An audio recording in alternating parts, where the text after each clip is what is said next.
இப்போ வந்து ஸ்டேஷனுக்கு தான் போகணும். ரயில்வே ஸ்டேஷன் போயிட்டோம்னா, இப்போ அங்கேருந்து ட்ரெயின் பிடிக்கிறதுக்குள்ள சரி கொஞ்சம் டைம் இருந்தது.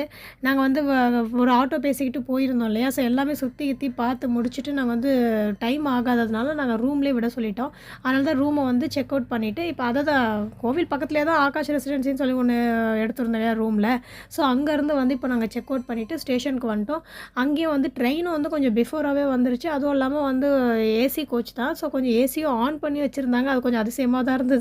ஏன்னா அதுக்குள்ளேயே வந்து ஒரு ½ அன் ஹவர் 1 ஹவருக்குள்ளேயே வந்து முன்னாடியே வந்து இவ்வளோ சீக்கிரம் ஆன் பண்ணி வச்சுருப்பாங்கன்னு நாங்கள் நினைக்கல. அதனால் ஏசி போட்டு காலியாக இருந்தது ட்ரெயின். அதனால் கொஞ்சம் நேரம் அப்படியே உட்காந்துட்டு இருந்தோம் நாங்கள். அதுக்கப்புறம் வந்து கொஞ்சம் தூரம் அப்படியே ஒரு 20 மினிட்ஸ் போனோம். அதுவே பாம்பன் பிரிட்ஜ் ஆரம்பிச்சிடும். ஸோ அதை பார்க்கறதுக்கு தாங்க மோஸ்ட்லி. ஏன்னா வரும்போது வந்து அது நைட் டைமில் வந்ததுனால நாங்கள் ஃபோட்டோ ஒழுங்காக எடுக்க முடியாமல் போயிடுச்சு இல்லையா?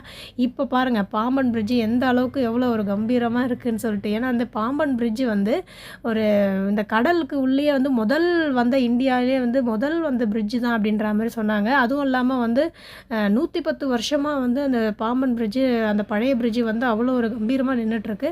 அதுக்கப்புறம் வந்து இது வந்து இப்போ நம்ம போயிட்டுருக்க ட்ரெயின் வந்து புதுசாக கட்டின இந்த பிரிட்ஜு தான்.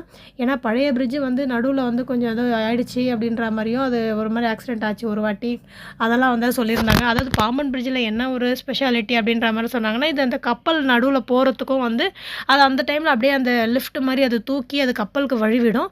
அதுக்கப்புறமா நான் அப்படியே மூடிட்டு 2ம் ஜாயின் ஆனவுடனே ட்ரெயினுக்கு அது மேலே ட்ரெயின் போகும் அப்படின்றதுனால அந்த மாதிரிலாம் சொல்லியிருந்தாங்க. ஸோ பாம்பன் பிரிட்ஜை வந்து பார்க்குறதே ஒரு சூப்பர் தாங்க. நல்லா இருப்படா போடா, உன்னெல்லாம் ஒன்றும் பண்ண முடியாது.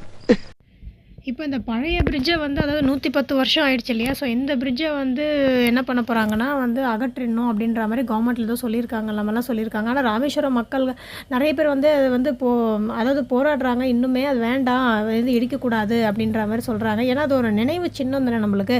110 வருஷமாக இவ்வளோ ஒரு கடல் இதில் வந்து போட்ட ஃபஸ்ட்டு பிரிட்ஜு தான் இது அப்படின்னு ஒரு பெருமையாக வந்து நின்றுட்டுருக்காது. அதை வந்து நம்ம எடுத்துடக்கூடாது அப்படின்றதுனால வந்து நிறைய பேர் வந்து சொல்லிகிட்ருக்காங்க. அது காலத்துக்கும் அழியாத ஒரு நினைவு சின்னமாக இருக்கணும்னு தான் எல்லாருமே ஆசைப்படுறோம்.